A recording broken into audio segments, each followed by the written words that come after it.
नमस्कार साथियों, आप सभी का साथी, आप सभी का दोस्त लेकर फिर से हाजिर हूँ आपके लिए Kumar Gaurav current affair class notes, जो सीधे सीधे आपकी परीक्षा में बनते हैं और आपके लिए काफ़ी इंपॉर्टेंट भी रहते हैं।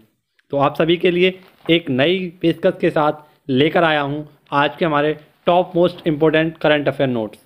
जी हाँ मित्रों, यदि आप सभी को पूरे जनवरी माह के और फरवरी माह के यदि करंट अफेयर नोट्स की एक सीक्वेंस वाइज PDF चाहिए तो आप कमेंट बॉक्स में मुझे बताएं। तो जिस जिस भाई को चाहिए वो एक बार मुझे बता दें कमेंट बॉक्स में, और मैं उनको किसी भी प्रकार से जनवरी और फरवरी माह की पूरी PDF प्रोवाइड करा दूंगा, जो सीक्वेंस रूप में आपको बाकायदा लल्लन टॉप प्रश्नों के साथ प्राप्त होगी। ठीक है मित्रों, तो आइए शुरुआत करते हैं पहले हमारे आज के top most important current affair notes की, जिसमें पहला ही क्वेश्चन हमारी परीक्षा की दृष्टि से बेहद इंपॉर्टेंट है। पूछा गया है कि प्रधानमंत्री के आर्थिक सलाहकार परिषद के प्रधानमंत्री के आर्थिक सलाहकार परिषद के पूर्णकालिक सदस्य कौन बने हैं। यानी कि प्रधानमंत्री के इकोनॉमिस्ट जो एडवाइजर काउंसिल के पूर्णकालिक सदस्य बने हैं, यह बने हैं संजीव सन्याल। यह फेमस अर्थशास्त्री और इतिहासकार हैं। ठीक है, और हाल ही में क्या बनाया गया है, तो प्रधानमंत्री की आर्थिक सलाहकार समिति के या परिषद के पूर्णकालिक सदस्य बनाए गए हैं। बात करेंगे इसकी आर्थिक सलाहकार परिषद की, तो इसमें एक सदस्य होता है और एक अध्यक्ष होता है और 4 सदस्य होते हैं। ठीक है, अध्यक्ष की बात करें तो कौन है प्रेजेंट टाइम में, विवेक देवरॉय। कौन है, विवेक देवरॉय।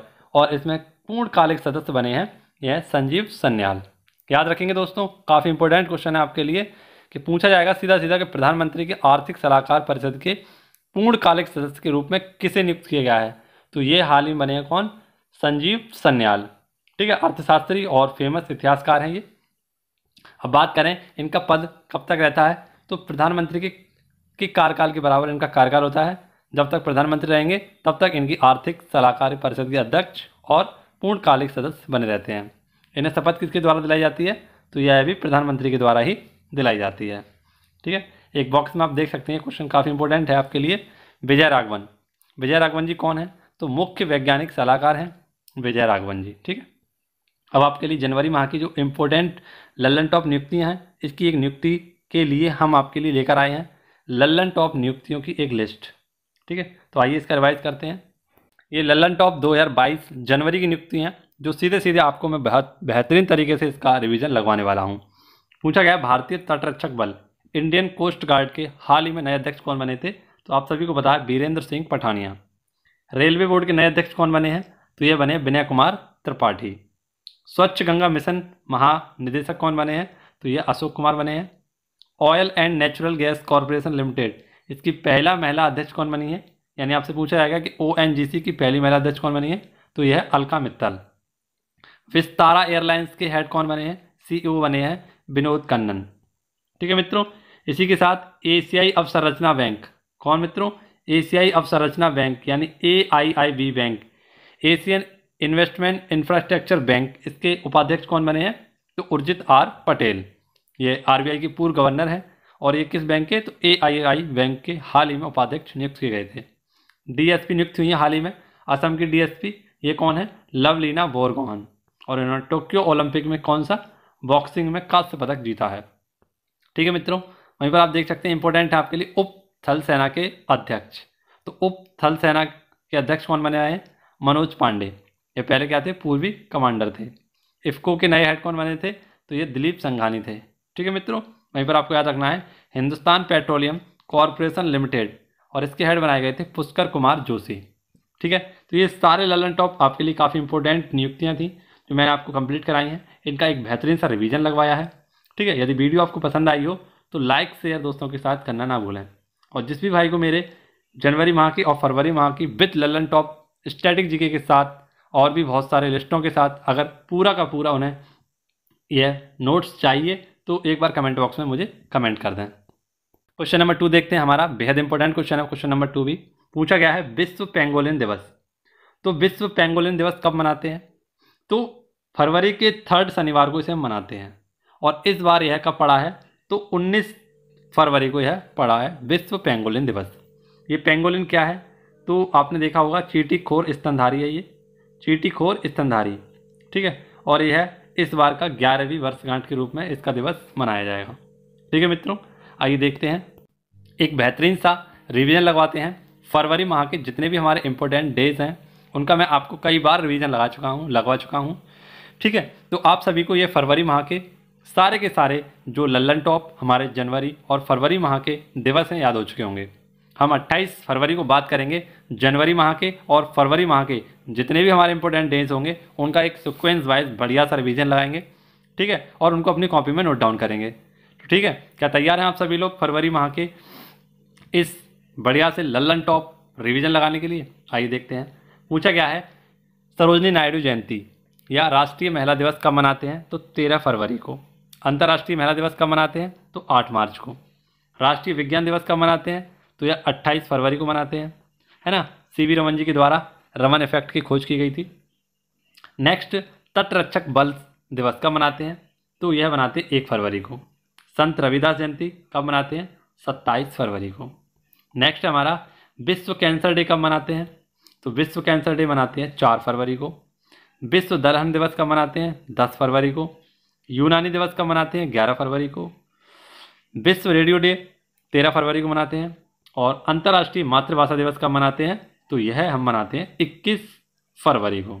याद रखेंगे आप सभी लोग, ठीक है। और जो साइड में डेट लिखी हुई आप देख रहे हैं, इस सन से इन सभी दिवसों को स्टार्ट किया गया है। इनको मनाने की तिथि इस वर्ष से घोषित की गई थी। ठीक है, नेक्स्ट क्वेश्चन नंबर 3 बेहद इंपॉर्टेंट है आप सभी के लिए। लल्लन टॉप उत्सवों की एक बेहतरीन सी लिस्ट आपके सामने लेकर आया हूँ। इसका हम एक लल्लन टॉप रिवीजन लगाएंगे और आप सभी के लिए एक क्वेश्चन पक्का करेंगे। ठीक है, तो आइए देखते हैं क्वेश्चन नंबर 3 हमारा क्या कह रहा है। पूछा गया है 48वां खजुराहो नृत्य महोत्सव, इसका आयोजन कहाँ पर किया गया है? तो आप सभी को पता है खजुराहो कहाँ पर है, तो ये मध्य प्रदेश में है। ठीक है, और मध्य प्रदेश में ही 48वें नंबर का खजुराहो महोत्सव का आयोजन किया गया है। ठीक है, और इस महोत्सव की शुरुआत कब से? तो 1975 से की गई है। किसके द्वारा की गई है? हाल ही में तो यहाँ के राज्यपाल हैं मंगू भाई पटेल, इनके द्वारा इस महोत्सव की शुरुआत की गई है। ठीक है, कब तक चलेगा ये? तो 26 फरवरी तक चलने वाला है। ठीक है, और इसी महोत्सव के अंदर एक और चीज़ का उद्घाटन किया गया है जिसमें हम बात करें दिल खेल के घूमो, दिल खेल के घूमो, दिल खोल के घूमो। ठीक है, यह मैराथन दौड़ है जो 5 किलोमीटर की दौड़ रखी गई है इसी महोत्सव के तहत।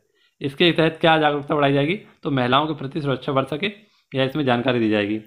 ठीक है, और इसकी मुख्य अतिथि कौन रहेंगे? इसकी मुख्य बात क्या है?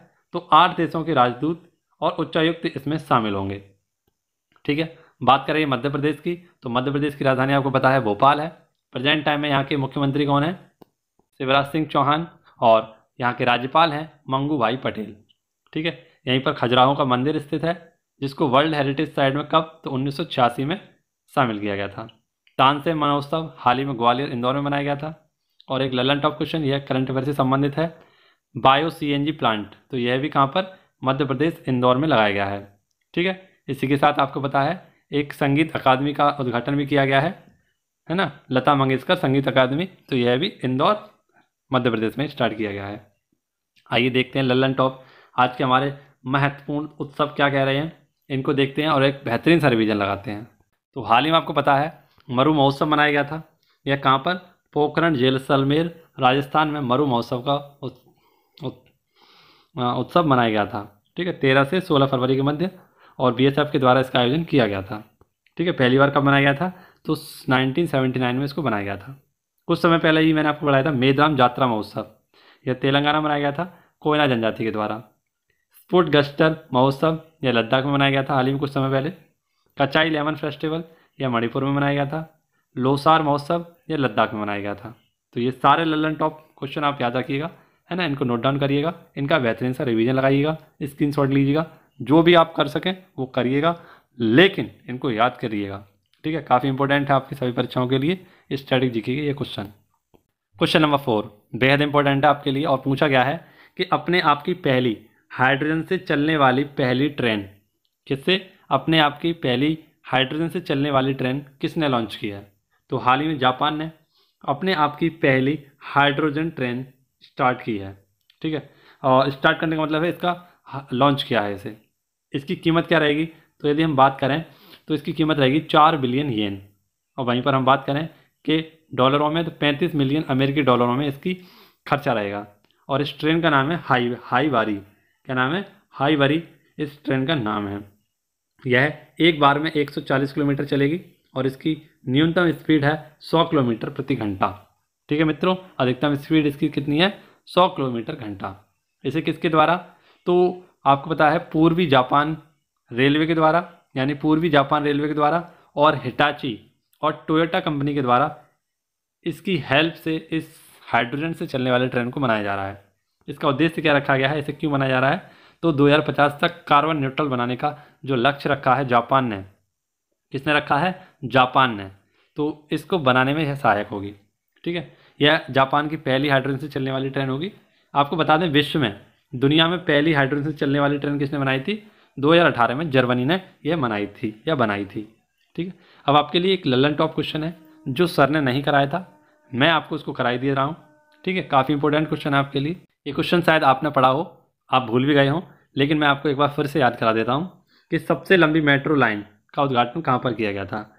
तो सबसे लंबी मेट्रो लाइन का उद्घाटन कहाँ पर किया गया था? संघाई, चीन में।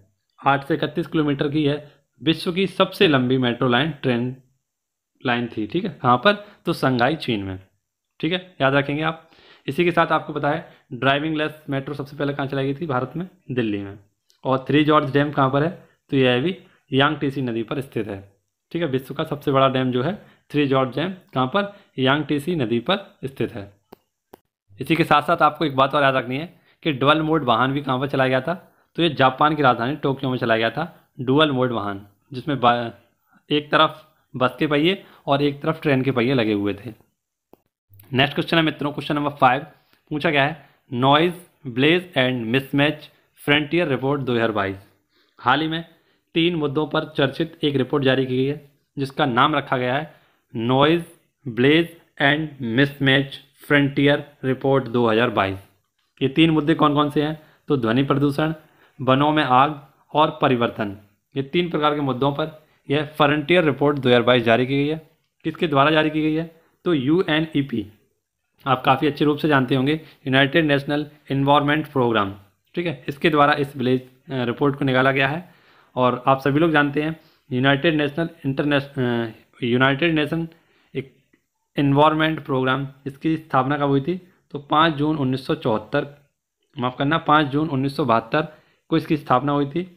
और इसका हेडक्वार्टर कहाँ पर है? तो नैरोबी, केन्या में। ठीक है, इसी के साथ आपको पता है 5 जून को हम क्या बनाते हैं? तो 5 जून 1974 से एक अंतर्राष्ट्रीय दिवस, जिसे अंतर्राष्ट्रीय पर्यावरण दिवस के रूप में जानते हैं हम, यह 5 जून को ही मनाते हैं। ठीक है, और इसकी शुरुआत कब हुई थी? तो 5 जून 1974 से विश्व पर्यावरण दिवस मनाने की शुरुआत की गई थी, जबकि इसकी स्थापना कब हुई थी? तो 5 जून 1972 को। नेक्स्ट क्वेश्चन देखते हैं, इंपॉर्टेंट क्वेश्चन है आपके लिए। पूछा गया है, विज्ञान सर्वत्र पूजते कार्यक्रम का उद्घाटन किसने किया है? तो आपको पता है भारत के राष्ट्रपति श्री रामनाथ जी कोविंद जी के द्वारा एक विज्ञान सर्वत्र पूज्यते कार्यक्रम को उद्घाटित किया गया है। इस कार्यक्रम के उद्घाटन में क्या होगा? तो आपको बता दें, छात्रों में दैनिक उपयोग की जो वस्तुएं हैं उनमें वैज्ञानिक समझ को बढ़ावा देने के लिए इस कार्यक्रम को स्टार्ट किया गया है। और इसका अंत कब होगा? तो 28 फरवरी, जिस दिन राष्ट्रीय विज्ञान दिवस मनाते हैं, उस दिन इस कार्यक्रम का अंत किया जाएगा। आपको केवल याद रखना है किसके द्वारा किया गया है? तो राष्ट्रपति जी के द्वारा इसका उद्घाटन किया गया है।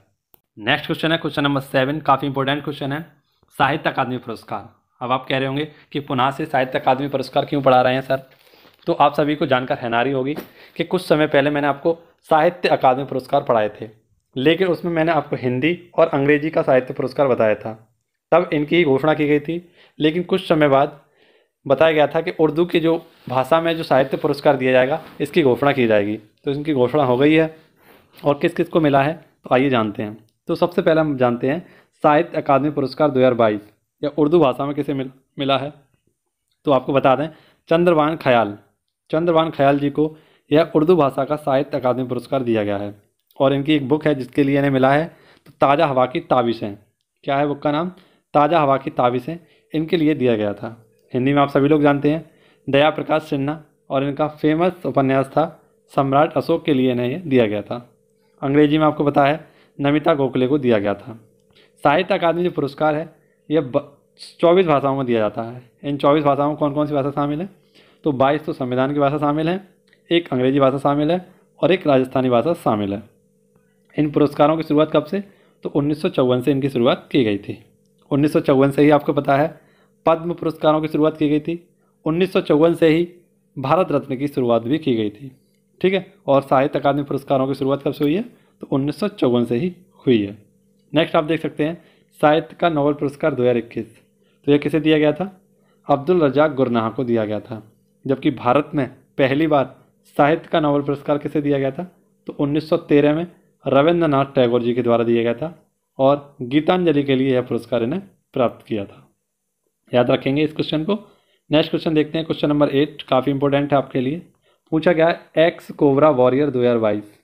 तो एक्स कोबरा वॉरियर 2022 इसका आयोजन कहाँ पर किया गया है? इंग्लैंड में। ठीक है, इंग्लैंड में इस वायु सैन्य युद्धाभ्यास का आयोजन किया गया है और भारत की ओर से इसमें भाग लिया है तेजस ने और भारतीय वायुसेना ने। ठीक है, याद रखेंगे, काफ़ी इंपॉर्टेंट क्वेश्चन है आपके लिए। लास्ट में इसकी लिस्ट आपको मिलेगी। देखते हैं नेक्स्ट क्वेश्चन हमारा क्या है। पूछा गया है कि राष्ट्रीय साधन सह मेघा छात्रवृत्ति योजना को कितने वर्ष के लिए आगे बढ़ाया गया है? यानी एक योजना है जिसका नाम है राष्ट्रीय साधन सह मेघा छात्रवृत्ति योजना, जिसे हम शॉर्ट में NMMSS के नाम से जानते हैं। ठीक है, अब हाल ही में से 5 वर्ष के लिए आगे बढ़ा दिया गया है। ठीक है मित्रों, ये कैसी योजना थी? तो मेरिट के आधार पर छात्रवृत्ति योजना थी। यानी आपको बता दें कि क्लास 8 में अगर आप 55% लाते हैं या उससे अधिक लाते हैं तो क्लास 9 से आपको 1000 रुपये प्रति माह दिए जाएंगे इस योजना के तहत। ठीक है मित्रों, और वर्ष में 12,000 रुपये इस योजना के तहत आपको दिए जाएंगे और इस योजना को अब 5 वर्ष तक आगे बढ़ा दिया गया है, यानी 2026 तक इसे आगे बढ़ा दिया गया है। ठीक है, याद रखेंगे। नेक्स्ट क्वेश्चन देखते हैं, क्वेश्चन नंबर 10। आप सभी को पता है कि यूक्रेन में और रूस में जंग छिड़ चुकी है। ठीक है मित्रों, और उसकी जितनी भी ताज़ा अपडेट जो न्यूज़ होगी मैं आपको अवगत कराता रहूँगा। ठीक है, तो इससे पहले हम देखते हैं क्वेश्चन क्या है हमारा, इसके बारे में चर्चा करेंगे अभी थोड़ी सी। पूछा गया है CDOM नौसेना वायु रक्षा प्रणाली, नौसेना वायु रक्षा प्रणाली यह क्या है और इसका परीक्षण किसके द्वारा किया गया है? तो भूमध्य सागर में इसकी सुरक्षा बढ़ाने के लिए एक CDOM पद्धति को स्थापित किया गया है, जिस प्रकार से इजराइल ने आयरन डोम पद्धति को स्थापित किया था, है ना। इसी प्रकार से क्या है CDOM, सी मीन्स क्या होता है हमारा समुद्र, तो समुद्र की सुरक्षा के लिए यह प्रणाली स्थापित की गई किसके द्वारा? इजराइल के द्वारा। ठीक है, इजराइल की राजधानी आप जानते ही हैं क्या है, तो जेरूसलम है। और प्रेजेंट टाइम में यहाँ के प्रधानमंत्री कौन है? Naftali Bennett. कौन है? Naftali Bennett. और इशाक हर्जोग यहाँ के कौन है? राष्ट्रपति हैं। यहाँ की जो आपको पता है हाल ही में आपको पता है आयरन डोम पद्धति, यह किससे संबंधित है? तो यह भी इजराइल से ही संबंधित है। फूल पत्ती वाला सवाल आज का हमारा, इसका आंसर आपको कमेंट बॉक्स में देना है। पूछा गया है हाल ही में कहाँ पर स्टैचू ऑफ इक्वलिटी का उद्घाटन किया गया है? तो आपको पता है 5 फरवरी 2022 को माननीय प्रधानमंत्री मोदी जी के द्वारा एक स्टैचू ऑफ इक्वलिटी का उद्घाटन किया गया था और इसे मैंने आपको काफ़ी संक्षेप रूप में भी बताया था। तो इन चारों में से उसका आंसर आपको बताना है और कल हम अच्छे रूप से इसका डेफिनेशन आपको बताएंगे किस प्रकार से इसका आंसर रहेगा।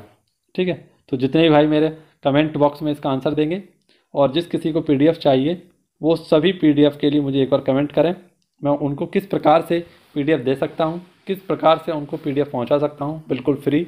ठीक है, तो उसके लिए आपको कमेंट बॉक्स में बताना होगा कि क्या आपको सीक्वेंस वाइज पूरे के पूरे करंट अफेयर नोट्स की जो PDF चाहिए वो किस प्रकार से मिल सकती है। ठीक है, तो आप सभी लोग करिएगा कमेंट और बताइएगा, हमें ज़रूरत है। वैसे ज़रूरत तो सब किसी को होगी जो भी कॉम्पिटिटिव एग्जाम की तैयारी कर रहे हैं और खोपड़ी में छेद करना चाहते हैं, तो उन सभी साथियों को इसकी ज़रूरत पड़ेगी और यह आपके लिए काफ़ी इंपॉर्टेंट भी रहेगा। ठीक है, तो इसी को जानते हुए समझते हुए आप सभी लोग कमेंट करें और मुझे बताएं। ठीक है, आइए मिलेंगे आपसे नेक्स्ट वीडियो में, तब तक के लिए घर पर रहें, सुरक्षित रहें। जय हिंद, जय भारत।